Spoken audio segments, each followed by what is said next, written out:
you know, and there's some great quotes from him in the book about, you know, what he would have liked to have done to Favo, the FBI agent. Yeah.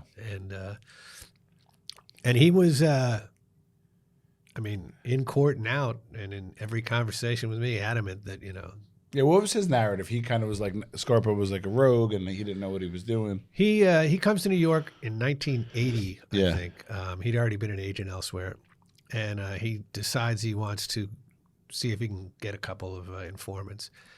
And I guess Scarpa had been out for 5 years.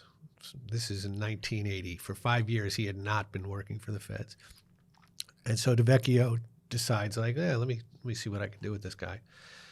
And he just does a cold call. Yeah, outside his house. Okay. And, you know, it's not an instant, you know, marriage made in heaven or whatever, but it develops into, like, you know, he's the informant and he's the Fed. And wow.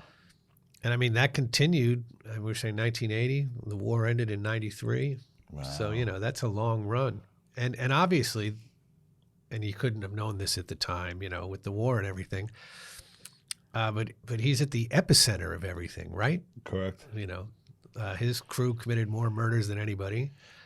But that's my point. If you have an active CI and there's a hit that they like allegedly do, doesn't that like section chief be like, hey, let's get him off the street or get him, I don't know, like somebody somewhere, like where's the accountability on that, something like that? Well, I mean, that's why he had a 2-year internal review, which he beat, and then the trial, you know, which just turned into a debacle. That was a circus. Yeah, you know. Wow. But I would say if we could call Lynn DeVecchio on the phone right now and say, he would just say, I did not do anything wrong.